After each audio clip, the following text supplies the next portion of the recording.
KBS 한민족 방송을 사랑해 주시는 동포 여러분, 안녕하셨습니까? 보고 싶은 얼굴, 그리운 목소리, 이소연입니다. 고국에서는 지금 한창 휴가철입니다.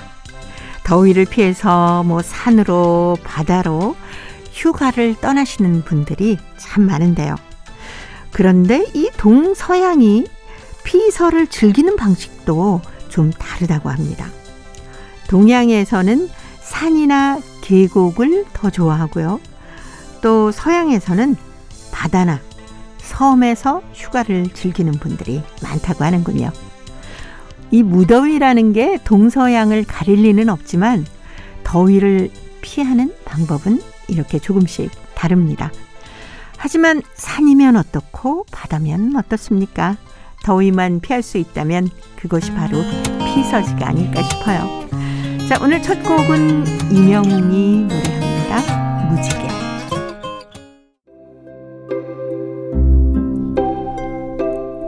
동포 여러분의 편지 사연으로 함께하는 시간 행복우체통입니다. 화요일에 행복우체통 홍익대학교 글로벌 경영학과 전춘화 교수님과 함께하는 날입니다. 어서 오십시오. 안녕하세요. 한국에서는 보통 휴가 얘기하면 7월 말 8월 초, 네. 7말 8초 이렇게 얘기를 하는데 교수님 언제 휴가 떠나세요? 저는 이제 휴가철 약간 피해서 가려고요. 네. 왜냐하면 그 전에 약간 한번 다녀왔는데 네. 장소가 너무 좋은데 저만 아마 아는 게 아니기 때문에 다시 한번 가려고요. 네. 그래서 휴가철 지나서 한 8월 아니면 좀 중순쯤? 네, 그때 한번 다녀오려고 합니다. 네. 사실 8월 중순쯤 되면 예전에는 그 동해 쪽으로 가면 물이 너무 차가워서 들어갈 수가 없다 막 그랬었거든요. 네. 근데 요즘에는 또 기후 변화도 많고 하기 때문에 그거 가름할 수가 없더라고요. 요즘은 사실 여름인지 가을인지 사실 계절이 그렇게까지 큰 차이가 없어서 아마 그때쯤이라도 따뜻하지 않을까 싶습니다. 그렇죠. 네. 그래도 역시 여름은 휴가를 즐겨야 제맛 아니겠습니까? 맞아요. 휴가를 지나야 뭔가 이제 여름이 지나갔다 하는 그런 그리고 인생샷도 보통 휴가철에 많이 찍잖아요. 네. 근데 중국 지역에 계신 우리 동포분들이나 또 한족들은 휴가를 어디로 떠나세요? 지역마다 다 좀 다른데 사실 중국은 예를 들어서 비행기를 타고 갈 수 있다면 실제로 가는 곳은 바다로 가는 걸 사람들 좀 즐깁니다. 네. 바다로 좀 가는 걸 즐기는데 그렇지만 이제 그 먼 지역을 못 가는 분들은 자기 있는 지역에서 예를 들어서 동포들이 있는 지역은 산이나 아니면 호수나 아니면 이제 계곡 같은 게 조금 있어서 계곡보다는 약간 이제 그 댐 같은 그런 호수가 좀 있어요. 네. 그래서 그쪽으로 가서 휴가를 지내는 분들이 계시고 그다음 이제 여건이 좀 돼서 기간이 좀 더 길게 되면 어떤 그 유명한 문화유산지 아니면 그 바닷가, 저희는 이제 바다하고 멀기 때문에 바다로 가는 걸 굉장히 선호를 하거든요. 그렇죠. 네. 아무래도 끝없이 펼쳐지는 그 바다를 보면은 속이 다 시원해지지 않습니까? 그리고 자기가 평소에 못 가던 곳을 휴가 때는 시간이 좀 여유가 있으니까 가는 걸 굉장히 좋아하기 때문에 저는 한국 오니까 휴가하면 왠지 바다를 가야 된다 이렇게 생각하고 있습니다.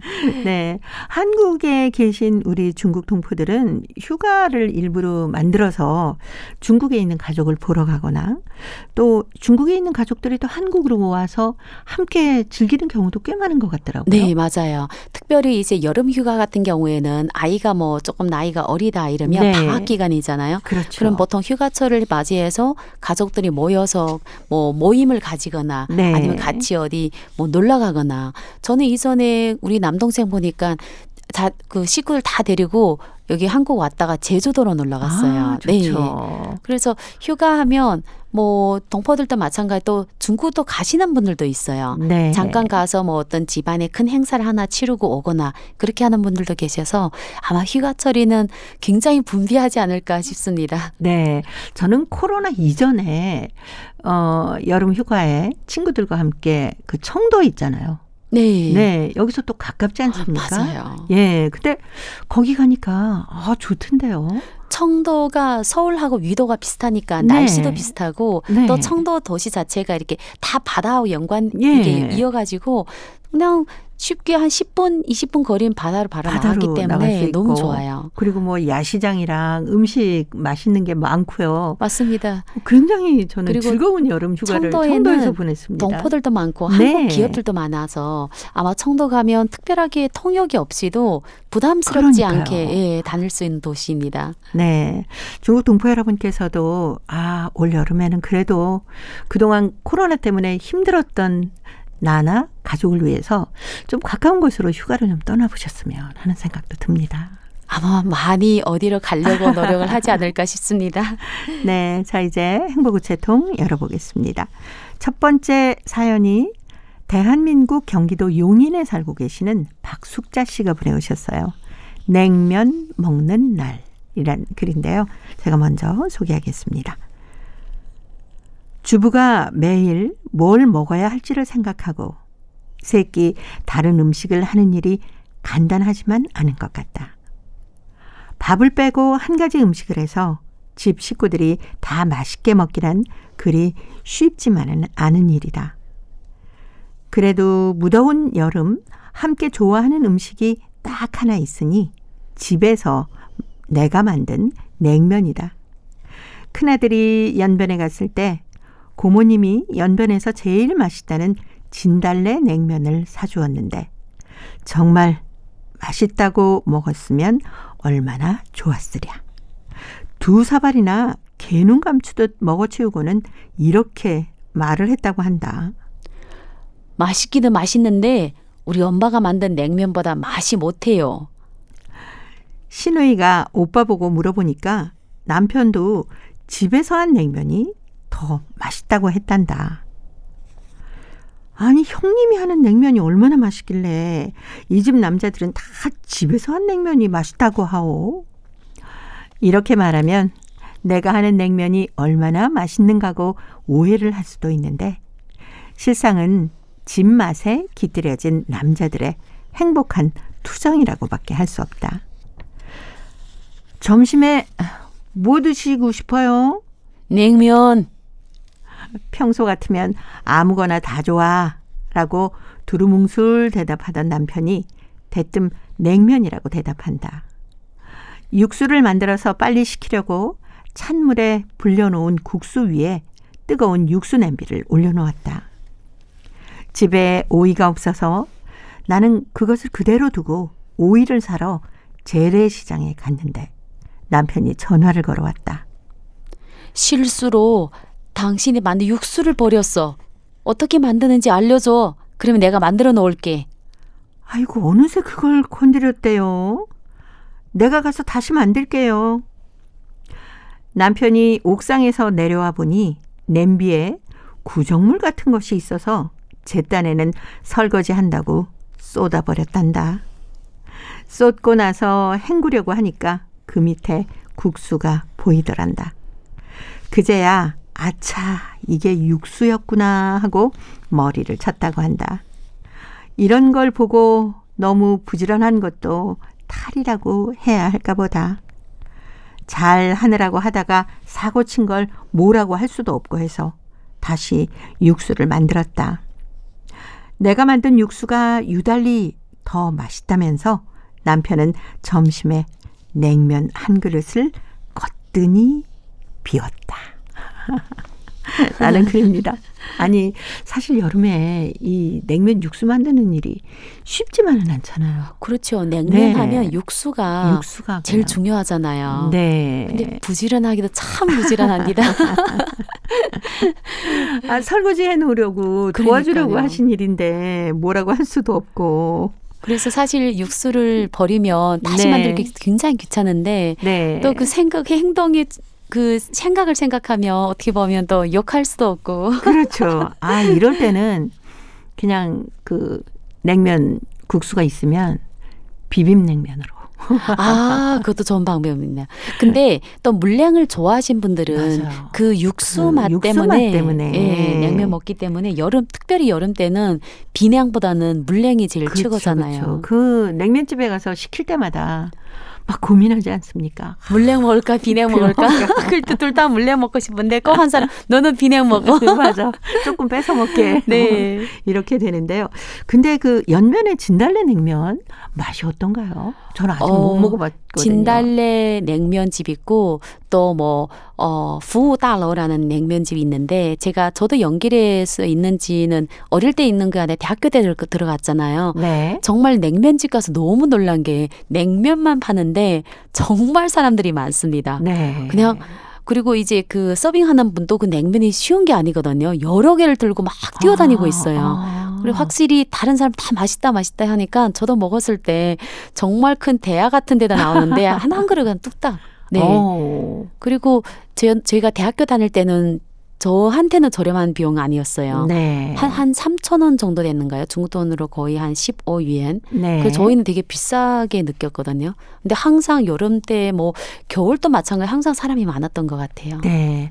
그럼 그 진달래 냉면만의 어떤 특징이라면 어떤 게 있어서 그렇게 맛있다고 할까요? 글쎄요. 육수 맛?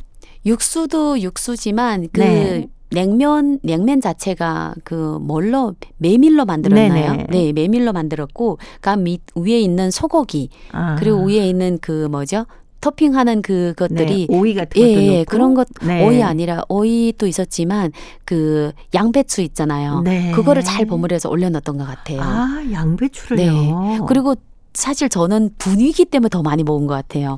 원래 그냥 우리가 식당 가면 뭐 이것저것 이렇게 중국 분들은 요리를 주로 먹잖아요. 근데 네. 옆에서 후룩 마시고 맛있다, 뭐 컬컬하다 막 이렇게 하니까 네. 나도 모르게 냉면이 그냥 뭐 먹는데 굉장히 맛있었어요. 네. 네. 사실 그 물냉면의 맛은 말씀하신 것처럼 육수 맛 아닙니까? 네. 그게 여름에 살짝 살얼음이 있으면서 맞아요. 시원하게 먹으면 뭐 온몸에 더위를 싹 가시게 해주는 맛이기 때문에 맞아요. 침 넘어갑니다. 생각하니까 그 위에 수박도 있었던 것 같아요. 아무튼 수박도. 토핑이 한국의 냉면하고는 좀 달라요. 한국은 굉장히 간단하죠. 적게 간단하게 나오는데 네. 중국 냉면은 위에 굉장히 많은 것이 들어가 있던 기억이 납니다. 네. 동포 여러분께서도 아마 이소연 씨 아직 진달래 냉면은 못 먹어봤어요 하면서 그 맛에 대해서 이 맛이 이렇답니다 하고 그냥 자랑을 잔뜩 써서 보내주실 것 같은데 그 편지 기대됩니다. 편지 속에서라도 그 냉면의 맛을 한번 느껴봤으면 하는 생각이 드네요. 서수남 하청일의 노래 준비했습니다. 냉면.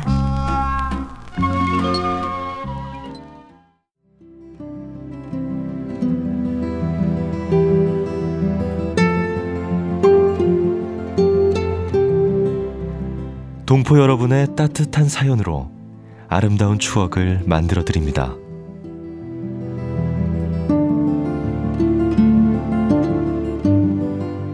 보내실 곳은 대한민국 서울특별시 영등포구 여의공원로 13 KBS 한민족방송 보고 싶은 얼굴 그리운 목소리 담당자 앞이고요. 인터넷 주소도 알려드립니다. KBS 홈페이지 www.kbs.co.kr에 접속하신 다음 라디오, 한민족방송, 보고 싶은 얼굴 그리운 목소리를 순서대로 클릭하신 다음 청취자 참여 코너에 글을 남기시면 됩니다.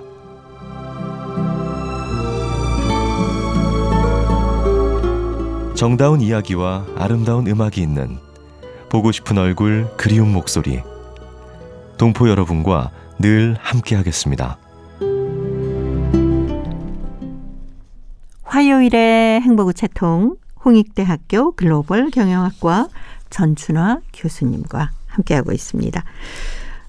냉면 이 노래가 나가는 동안 전춘화 교수님이 우리 고장의 냉면, 흑룡강성 지역의 냉면은 더 맛있어요. 그러니까 항상 보면 자기 입맛에 맞는 그렇죠. 것이 최고더라고요. 네. 네. 이 맛도 다 좋아하시는 맛인데 중국 길림성 연길시 리향 학생이 우리 민족의 보물 숭늉이라는 글을 보내왔습니다. 숭늉 좋아하세요? 좋아합니다. 네. 어릴 때는 네. 항상 밥을 다 먹고 나면 저희들 가마에다 밥을 했잖아요. 네네. 그러면 숭늉이 그냥 저절로 올라온 것 같아요. 그렇죠. 근데 요즘은 사실 누룽지를 사다가 만들어야 되잖아요. 네. 자, 전춘아 교수님이 소개합니다. 옛날 우리 선조들이 밥을 다 짓고 가마 밑굽에 붙은 누룽지가 아까워 물을 부어넣고 다시 우려내서 만들어진 숭늉. 숭늉은 신시대 조선족들은 절반 이상이 잘 이해하지 못하는 단어, 귀에 생소한 단어입니다. 내가 처음 숭늉을 맛보게 된 것은 구수한 맛에 이끌려서가 아니라 잔치집이 기름진 진수성찬의 속탈이 나서였습니다. 그러자 할머니는 숭늉을 마시면 속을 달랠 수 있다면서 한 공기 듬뿍 담아주는 것을 마셔보았습니다. 그런데 웬걸? 그 볼품없는 숭늉이 목구멍으로부터 넘어가는 순간 구수하고 시원함이 목구멍으로부터 가슴속까지 뼈저리게 전해졌던 것입니다. 그때 그 한 모금 숭늉 맛에서 저는 우리 조상들이 전략 정신과 삶의 지혜, 사치를 부리지 않고 순박하게 살아가는 그 풋풋한 인정과 삶의 자세를 엿볼 수 있었습니다. 숭늉은 가난을 불행으로 여기지 아니하며 욕망을 버리고 주어진 것들을 사랑하며 삶을 조용하더라도 가치 있게 보람 있게 보내온 우리 조상들이 넋이 담긴 유언이기도 합니다. 하지만 유감스럽게도 우리 후대들은 이 숭늉 속에 녹아있는 조상들이 삶의 부탁을 깨닫지 못한다는 것입니다. 시대가 부단히 발전해짐에 따라 높아지는 주택들, 우리는 태양에 비낀 그 고층 빌딩들이 점점 길어만 지는 어두운 그림자를 이식하지 못하고 생활이 부유하다 하더라도 물질로서 마음을 위로하려는 것은 우리 백이민족 후손들이 가져서는 절대 안 되는 마음 자세입니다. 날따라 소실되어 가고 있는 숭늉의 향기, 우리 선조들이 초심을 잃지 말고 마음을 비우며 항상 속을 들여다보고 조용히 살라는 민족의 향기, 오로지 우리 조선 민족만이 가질 수 있는 숭늉 맛이 사무치게 그립습니다. 네. 리향의 학생이 보내온 우리 민족의 보물 숭늉이었습니다. 숭늉을 가지고 정말 우리 생활 전반에 걸친 여러 가지 얘기까지 담아 주셨어요. 조선민족만이 가진 숭늉 맛이 사무치게 그립습니다라고 했는데 정말 보물은 보물맛 아닙니까? 숭늉? 그러니까 네. 숭늉 마실 때는 그냥 맛있어서 저도 지금도 가끔 누룽지를 네. 해 먹거든요. 저도요. 저희 부모님은 또 저녁에 거의 누룽지를 드십니다. 이게 속이 편안하다고 합니다. 그렇죠. 근데 이렇게 속이 편안한 숭늉만 생각했지 이거 조선민족의 어떤 전반적인 걸 엮은 걸 보고 나이를 다시 한번 보게 됩니다. 저도 그랬어요. 네, 10대인데 그러니까요. 아무래도 어른들이 만들어주시던 숭늉에 좀 익숙해 있던 시기 아닌가라는 생각도 들어요. 어르신들과 같이 살면 그래도 네. 숭늉을 맛볼 수 있는데 사실 젊은 엄마들하고 같이 살면 숭늉을 거의 먹을 기회가 없습니다. 아마 누룽지를 먹어도 땅탄한 누룽지를 막 씹어 먹고 이렇게 하니까 뭐 누룽지 탕 끓여 먹고 이러지 않잖아요. 네. 저는 어렸을 때 그 가마솥밥을 하면 할머니께서 누룽지 뭐 숭늉도 만들어 주시지만 그걸 이렇게 긁어가지고 동글동글하게 뭉쳐서 맞아요. 주셨잖아요. 그걸 막 빼앗아 먹고 그랬는데 서로 많이 먹겠다고 했던. 맞아요. 그때는 아마 간식이 없어서 그럴 수도 있는데 네. 아무튼 그게 과자보다 더 맛있었습니다. 훨씬 맛있었습니다. 네. 그래서 밥보다는 그거 동글동글하게 하게 되면 우리는 그 아이들 3명이잖아요. 네. 막 나눠 그걸 3개 나누기 쉽지 않아요. 그래서 더 많이 먹으려고. 네. 아마 우리 동포 여러분뿐만이 아니라 조금 연세가 있으신 분들은 다 그런 추억을 갖고 계실 거예요. 특히 그렇죠. 가마솥의 누룽지는 얼마나 맛있습니까? 정말 지금 나오는 누룽지도 물론 상품화돼서 맛있기는 하는데 했는데 네. 그때 누룽지는 거의 뭐 어머니가 설탕이나 소금 약간 뿌리지 않는 한은 그냥 원맛이잖아요. 저는 네. 그것도 너무 맛있었습니다. 네. 그리고는 이제 누룽지를 조금 말려서 네. 기름에다 튀겨가지고 설탕 이렇게 살짝 너무 뿌려주시던. 진짜 누룽지 하나만 가지고도 이렇게 많은 간식거리가 나올 수 있네요. 옛날에 어머님들은 정말 지혜로웠던 것 같습니다. 그냥 있는 그대로 하게 되면 다양한 요리가 나와서 지금 우리가 이렇게 모든 걸 다 사서 먹는 시대하고는 좀 네. 비교가 안 되네요. 네.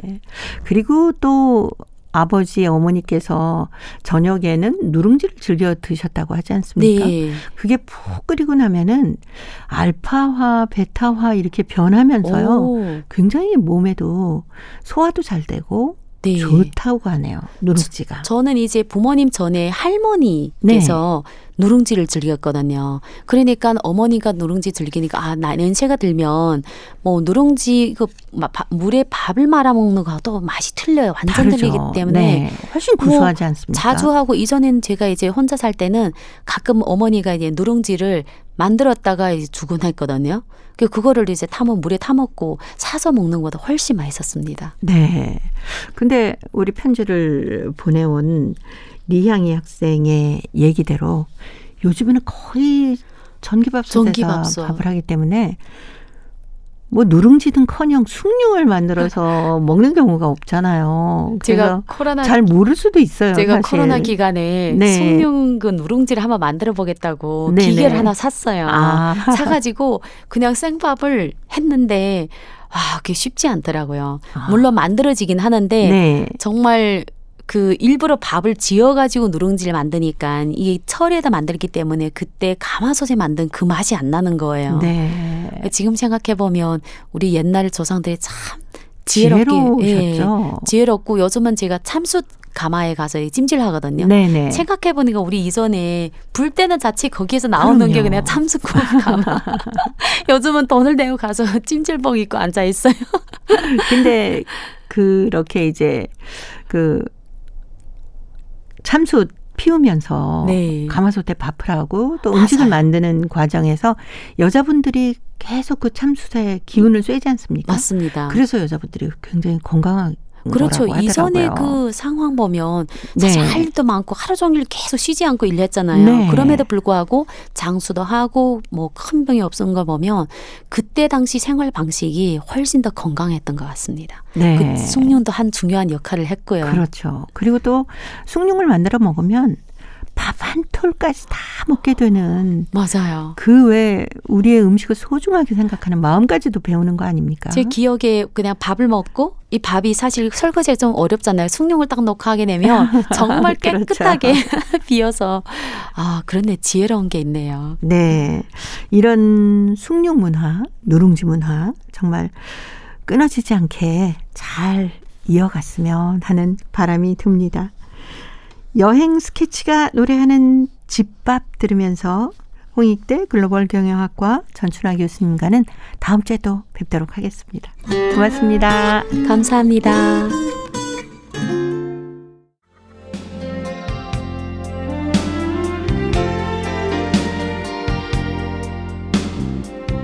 KBS 한민족 방송은 7천만 온결의 꿈을 담습니다. 지구촌 곳곳으로 뻗어나간 한민족의 중심 채널 KBS 한민족 방송은 더 나은 미래를 위한 초석이 되고자 합니다. 여기는 대한민국 서울에서 보내드리는 KBS 한민족 방송입니다.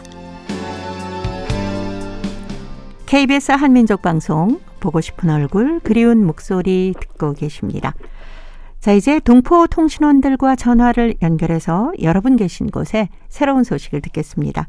통신원 리포트인데요. 오늘은 중앙아시아 카자흐스탄과 러시아 사할린 지역의 소식 준비했습니다. 먼저 카자흐스탄의 김상욱 통신원 만나보겠습니다. 김상욱 통신원 안녕하셨습니까? 예, 안녕하세요. 네, 반갑습니다. 예, 반갑습니다. 카자흐스탄에서 K-팝 커버댄스 챔피언 경연대회가 열렸다는 반가운 소식이 있네요. 예, 카자흐스탄 수도 누르스탄 노바드 시티홀에서요. 2022 카자흐스탄 K-팝 커버댄스 챔피언 대회가 개최되었습니다. K-팝 커브 댄스 챔피언은요, 원하는 K-팝 노래 한 곡을 선정하고 그 노래에 맞춰서 퍼포먼스를 연출하는 대회입니다. 이 대회는요, 지난 5월부터 해서 약 한 7주 동안 접수를 받았고요. 그리고 그 접수 받을 때 이제 안무 영상 이런 것들을 사실 제출하게 했습니다. 그래서 카자흐스탄이 이제 국토가 광활하지 않습니까? 네. 그러니까 누르술탄, 알마티, 뭐 까라간다 각 지역에서 카자흐스탄 한 16개 지역에서 76개 팀이 지원을 하려고요. 네. 그 심사를 거쳐가지고 12개 팀이 본선에 진출했고 3편 경쟁을 벌였습니다. 이날 이 고홍석 주 카자흐스탄 대사는요, 축사를 통해서 K-팝 댄스 경연대회는 세계 어느 나라에서나 개최될 만큼 인기 있는 행사가 되었다라고 말하고요. 또 카자흐 청년들의 패기로 오는 9월 한국에서 개최될 창원 K-팝 월드 페스티벌에서 우승을 거둘 수 있기를 바란다고 축사를 했습니다. 이날 영예의 카자흐스탄 K-팝 커버 댄스 챔피언은요, 그룹 트레저의 보이를 연출한 JAT 크루 팀이 차지했는데요. 팀 리더 아라이 양은 퍼포먼스를 준비하면서 어려웠던 순간도 있었지만 막상 챔피언이 되고 보니 무척 기쁘고 실제 K-팝 스타가 된 것 같아 꿈만 같다고 수상 소감을 밝혔습니다. 네. 이번 대회에서요, 3등까지 수상자는요, 푸짐한 상품 이외에도 오는 9월 경남 창원에서 열리는 K-팝 월드 페스티벌 예선전 참가 자격이 이들에게 주어졌습니다. 네. 한국에서 열리게 될 K-팝 대회 카자흐스탄 팀의 선전을 바라겠습니다. 자, 이번에는 카자흐스탄에서 우리나라 자동차에 대한 인기가 K-팝의 인기만큼이나 폭발적이다라는 소식이 있네요. 네, 카자흐스탄 최대 도시 알마티 근교에 있는 현대 트랜스 카자흐스탄 공장이 카자흐스탄 현지의 판매 수요를 맞추느라 그 모든 공장의 생산 직원들이 구슬땀을 흘리고 있습니다. 제가 직접 이 공장을 운영하는 아스타나 모터스라는 현지 회사의 오마로프 루슬란 최고 재무 책임자 CFO를 이 회사 CFO를 직접 만나봤는데요. 네. 저에게 이렇게 말을 해줬습니다. 최근 생산성을 2배나 높이는 라인에 대한 투자에도 불구하고 현지의 차량 수요와 또 주변국의 수요를 맞추기 위해 추가 투자까지 계획하고 있다고 이렇게 말을 해주었습니다. 그만큼 인기가 많다는 건데요. 네. 그러나 그는 현대차 이제 상트페테르부르크 공장에서 직수입되던 부품 공급이 중단됐고 또 러시아 경유 물류 환경이 좀 어려움을 겪음에 따라 가지고 사실상 좀 경영에 현지 공장 운영에 좀 어려움을 겪고 있다라고 이런 이야기를 또 빼놓지 않고 이야기를 했는데요. 네. 그래서 물류비 상승이 또 부품 가격 그리고 또 차량 가격 인상으로 이어지는 그런 상황에도 불구하고 이 카자흐스탄의 현지에서의 한국 자동차에 따른 인기에 힘입어서 생산을 계속 늘려가고 있고 또 그런 어려운 경영 환경을 극복했다라고 저에게 이야기를 해 주었습니다. 그리고 더불어서 그는요, 러시아에서 생산하지 못하는 걸 대체하기 위해서 이곳에 부품 생산 라인을 만드는 것도 지금 검토 중이다라고 이제 덧붙이기도 했습니다. 지금 총 한 7만 5천 평 정도 규모의 부지에 들어선 현대 트랜스 카자흐스탄 HTK라 그러는데요. 카자흐스탄 최대 자동차 업체인 아스타나 모터스가 이제 100% 투자를 했고요. 2020년 10월에 준공한 승용차 조립 공장입니다. 현대자동차는 공장 운영 관련 기술 자문 및 반조립 자동차 부품을 이제 제공하고 있습니다. 한국인 문상민 부사장은요, 현대차 러시아 공장의 잠정 생산 중단에 따른 카자흐스탄 등 중앙아시아 내에 물량 부족 상황에 대응할 수 있는 공장으로서 역할도 지금 부여되고 있고 또 필요하다라고 보고 생산 능력을 계속 확대하고 있다고 말해 주었습니다. 현재 이 공장에서는요, 엑센트, 소나타, 투싼, 산타페, 펠리세이드, 엘란트라 이렇게 현대차 7가지 모델을 생산하고 있고요. 올 들어 이제 5월까지 생산 대수가 전년 대비 무려 41.4% 정상 늘어났습니다. 네. 이들 지금 생산하는 차량들의 일부는요, 뭐 카자흐스탄에서 소비를 대부분 하지만 인근 국가인 우즈베키스탄이나 벨라루스 등 독립국 연합 회원국들로 이제 수출되고 있습니다. 네. 아주 반가운 소식이었습니다. 뭐 제 어깨가 다 으쓱해지는 그런 소식이었네요. 소식 잘 들었습니다. 네, 감사합니다. 네, 고맙습니다. 이어서 사할린으로 가보겠습니다. 배순신 통신원 만나봅니다. 배순신 통신원 안녕하셨습니까? 네, 안녕하세요. 반갑습니다. 네, 반갑습니다. 사할린주 한인협회가 올해 30주년을 맞았는데 30주년 기념해서 무술축제를 개최했다고 하는데요. 자세한 소식 전해주십시오. 네, 최근에 요른사할린시 한인문화센터에서 사할린주 한인협회 30주년 기념을 맞이하여 무술축제가 개최되었는데요. 이번 축제에 요른사할린스크, 블라가베이신스크, 가르사카, 체합에서 온 90여 명의 선수가 참가한 가운데 이들은 태권도, 당수도, 합기도 실력을 보여주었습니다. 이날 개최된 태권도 시합에는 어린 꼬마들부터 청소년들까지 참가했으며 이들을 응원하는 열기가 대단히 뜨거웠습니다. 태권도를 한 지 1년밖에 안 된 만 6살의 미샤는 그리고 9살의 마루샤는 태권도 시합에 참여하게 된 것을 아주 좋아했고 대회 진행이 마음에 들었다고 하였습니다. 이미 7년 이상 태권도를 하고 있는 12살의 머몬 니키타와 최아르점은 역시 무술축제 개최에 대하여 만족스럽다고 하였습니다. 이들은 앞으로도 더 열심히 태권도를 하겠다는 포부를 밝혔습니다. 이날 오스트로프 무술센터 안소학 관장과 윤석할린시 한인회 전윤건 회장은 한민족 무술의 발전과 축제 조직이 항상 아낌없는 지원을 해준 주한인협회 측에 감사를 표명하고 어린 선수들에게 앞으로의 무궁무진한 발전을 기원했다고 하였습니다.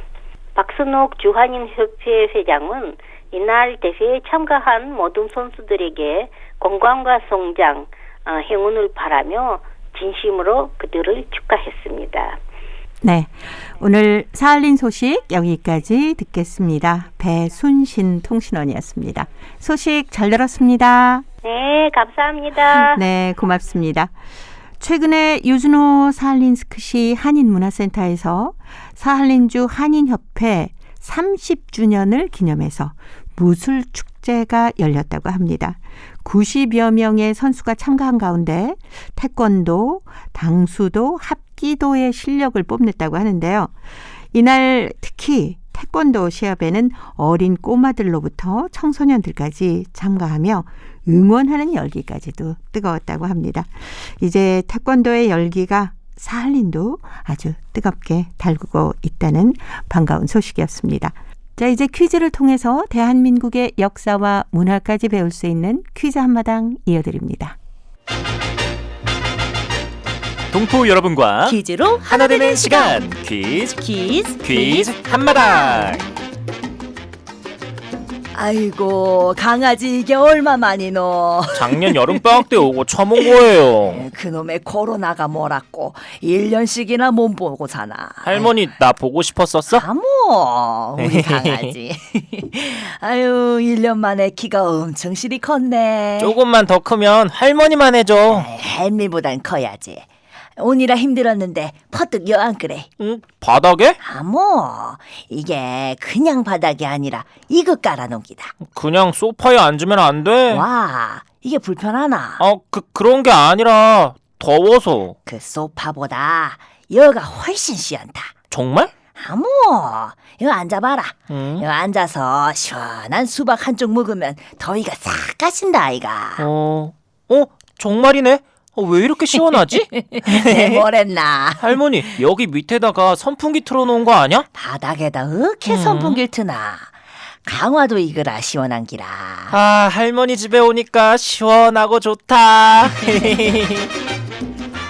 여름방학을 맞아서 할머니 집에 간 손주가 소파에 앉겠다고 하니까 할머니가 이거에 앉으라고 하죠. 그러게요. 처음에는 안 앉겠다고 하더니 막상 앉아보니까 시원한 걸 알게 되죠. 할머니가 말한 이것은 물들인 왕고를 꽃 모양으로 짠 돗자리를 말하는데요. 꽃 돗자리라고도 합니다. 왕골은 재배가 쉽고 이것을 매는 일도 까다롭지 않아서 이것이 자라는 곳에서는 누구나 짤 수가 있습니다. 하지만 전문적으로 짜려면 힘이 드는데요. 우리 조상들은 오래전부터 이것을 사용해 왔는데요. 신라 시대에 이미 이것의 생산을 담당하는 관청인 석전이 있었습니다. 고려 시대에는 송나라 사람들이 고려의 수출품 중에서 이것과 인삼을 가장 좋아할 정도로 품질이 뛰어났다고 합니다. 자, 여기서 문제 나갑니다. 물들인 왕고를 꽃 모양으로 놓아서 짠 돗자리를 말하는데요. 꽃 돗자리라고도 합니다.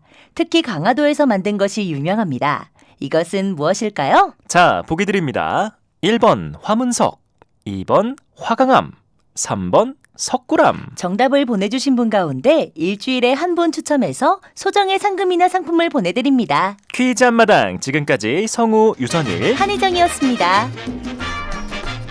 하기는 뭐 저희 집도요. 여름이면 이걸 항상 거실 바닥에 깔아놓습니다. 이걸 까는 것하고 안 까는 게 확실히 차이가 있더라고요. 이걸 깔면 얼마나 시원한지 모릅니다. 장마철에도 바닥이 꿉꿉하지 않고요. 시원하게 지낼 수가 있는데요. 대부분은 저희 집처럼 이걸 바닥이나 또 얇게 짠 것은 침대 위에 깔기도 합니다. 이걸 문에다 걸어서 가리개로 사용하는 분들도 있는데요. 이것 가리개도 멋스럽고 운치가 있더라고요. 동포 여러분께서는 혹시 이거 사용하시는지 궁금합니다. 이것에 얽힌 사연이 있으면 행복우체통으로 보내주시기 바랍니다. 정답은 KBS 홈페이지에 접속하신 다음에 라디오 한민족방송 보고 싶은 얼굴 그리운 목소리를 순서대로 누르시면은 청취자 참여란이 있어요. 거기에 정답도 보내주시고 행복우체통의 사연도 많이 보내주시기 바랍니다. 그리고 KBS 콩을 들으시면서 퀴즈의 정답을 보내실 때는 연락처를 잊지 말고 꼭 남겨주세요. 여러분의 많은 참여 기다리겠습니다.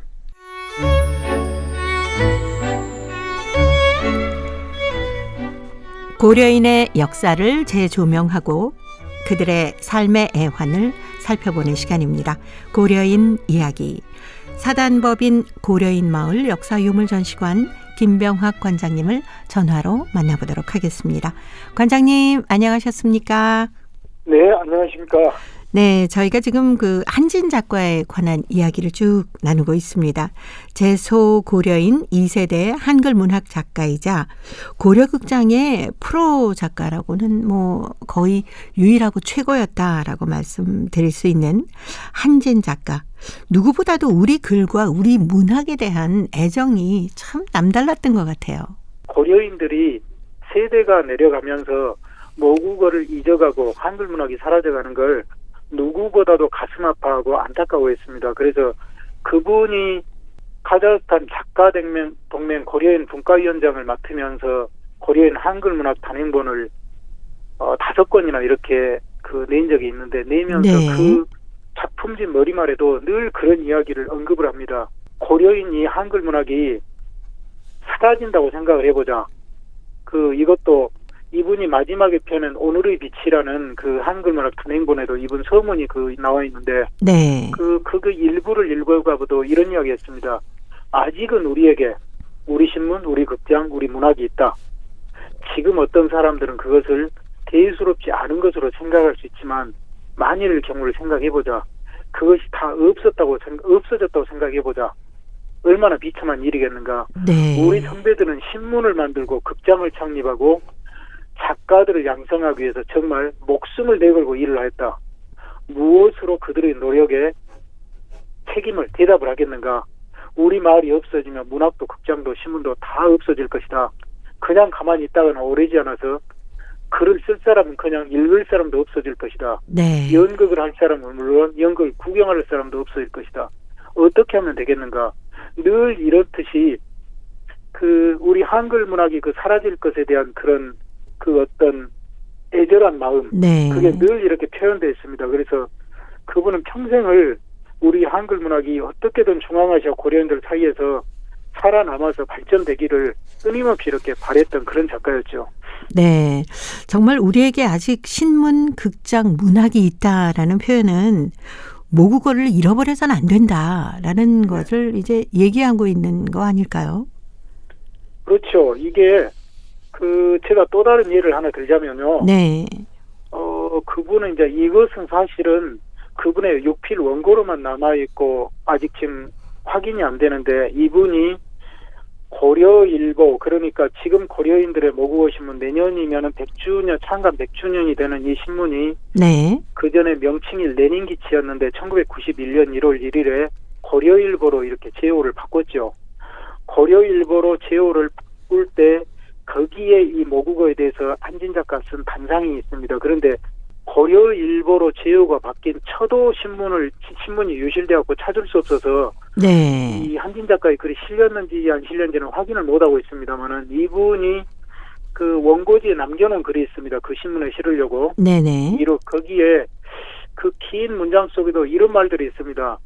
문학 작품을 쓸 수 있는 말은 적어도 어머니의 젖과 함께 몸과 넋에 대인 말이어야 한다고 나는 믿고 있다. 네. 그러나 지금 어린애에게 젖을 물리는 그 어머니를 또 우리말을 모른다. 이렇게 자꾸 배워보면 안다는 말만 하다. 모름지기 우리 제소동포 사회에는 우리말 문학의 진공 시기가 올 것이다. 정말 우리 한글 문학이 사라져가고 있는 게 너무나 가슴 아프고 그게 이제 보이는 거죠. 그래서 네. 정말 이 모국어라는 것은 어머니의 그 자장가를 듣고 그 어머니한테 옹알이를 하면서 그래서 모국어지 않습니까? 어머니한테 배우는 언어. 네네네. 그런데 그 어머니가 지금 우리말을 모르고 있으니 우리 그 한글 문학이 어찌 될 것인가 정말 그 암담한 심정을 그렇게 표현을 했죠. 그렇게 모국어가 사라지는 것을 이렇게 가슴 아파했었죠. 한진 작가는. 네. 그야말로 우리 문학은 우리 글로 표현되고 표현할 수 있어야 한다라는 것을 늘 강조하고 계셨네요. 그렇죠. 예. 네. 한진 작가가 또 모국어에 대한 사랑이 남달랐던 모국어에 대한 희곡을 쓰기도 했다면서요?